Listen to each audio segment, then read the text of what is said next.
a guy that jumps out of a bus and stop a motorist for littering. Yeah, I'll do it again. I'll do it again. Definitely, I'll do it again. So you are? Aslam Benjamin. Aslam Benjamin. I'm a tour guide. I'm a freelancer.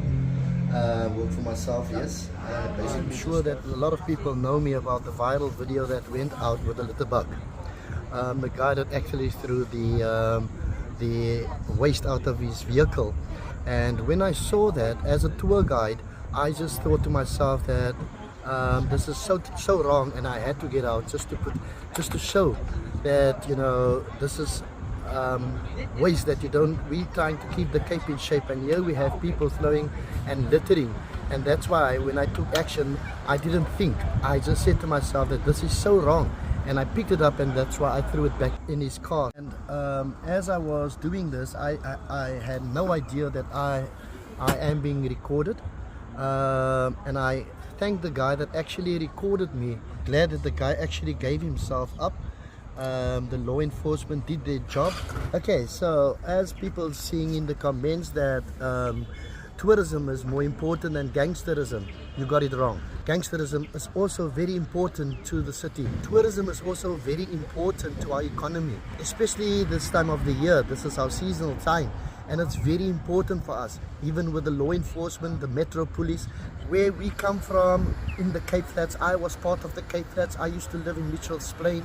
I've been through a lot of things. I've been through the gangsterisms. I've been beaten up. I've been part of it. But I've made a change. And I've made the change in 1997 when I started within tourism. It's my passion. It's in me. And I say to you out there in the Cape Flats that you can make a change, right?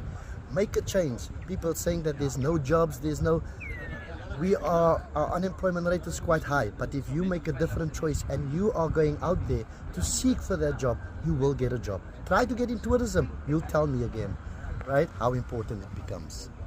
It took me a long while to become a tour guide, but going through life, it was hard, right? Being to prison, coming out of prison, sleeping on the streets of Cape Town for about a year and a half. And where I am today. Aslam, you know, really, I want to thank you for what you did, man. You know, people might think it's something small, but I'm a believer in that broken window effect. Is when we leave the small things, that it becomes bigger things. You know, and I'm just hoping that your message will be seen out there, especially in our communities, where people tend to turn the blind eye to the crime and to the guys that's keeping the guns. The auntie that keeps the guns for the bad son, you know. That is what we need to stop. That we need to start speaking out. And yes, I know it's not easy, you know. You, on the other hand, when people say, yes, we just want to safeguard the tourist international, you are an ambassador, somebody that comes from that poorer communities, that took the opportunity and was afforded the opportunity through the same tourism industry to rise and to make a better living for yourself. Right, you know? So 1989 when I started at Clicks Pharmaceuticals, on the 2nd of November, on a Thursday at 9:10, I worked there for about 8 years. In 1997 a guy approached me, his name is Junaid Maiberg, and he told me, hi, why don't you come into tourism, you've got the personality. So I started in 1997 at the Holiday Inn St. George's Mall with the owner called Anwar Robinson. And I started with him, and I worked with him for about, say, 5 years, if it's not more. I went up to Holiday Inn Vaal as a shuttle driver. Then I became a chauffeur driver. I started a job at Ilios Travel. And I started this job with Muhammad Baba, right? A very good guy. Worked with him for about 8 years. I had a very low esteem about myself from where I come from. Being at 6 schools and never reached high school, right? And I educated myself ever since. I went for my tour guide, and when I passed, the first person I called was my mother, because it was a very big achievement for me becoming a tour guide. This whole area outside is our office. This is our office.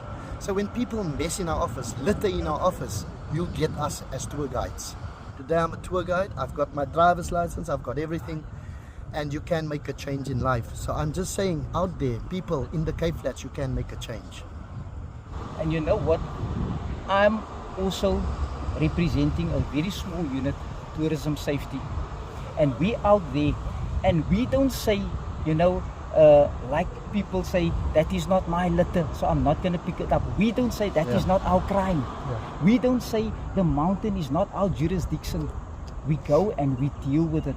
We take ownership, because this city of Cape Town belongs to all of us. So Aslam, I want to thank you again for what you did. You know what? You actually stood up and you enforced, you know, you ensure that there was consequences for what happened, no matter how small it is. And I really thank you for that. And I hope everybody is going to have a good, safe festive season.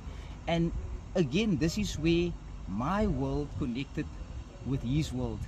And that is what we're trying to do. We're trying to bring community and people and international visit all together, so that we can all at the end of the day benefit from this beautiful city. Thank you. Thank you. Thank you. As from the tourism side sector, we as tour guides, we will be out there. As the ambassadors of our city, we will be out there. We will still look out for these litter bugs. We will try to keep, try our utmost best to keep the city clean, which is our jobs. It's part and parcel of our jobs. And I thank you, Captain, and I thank you so much for thanking me and also taking this matter further.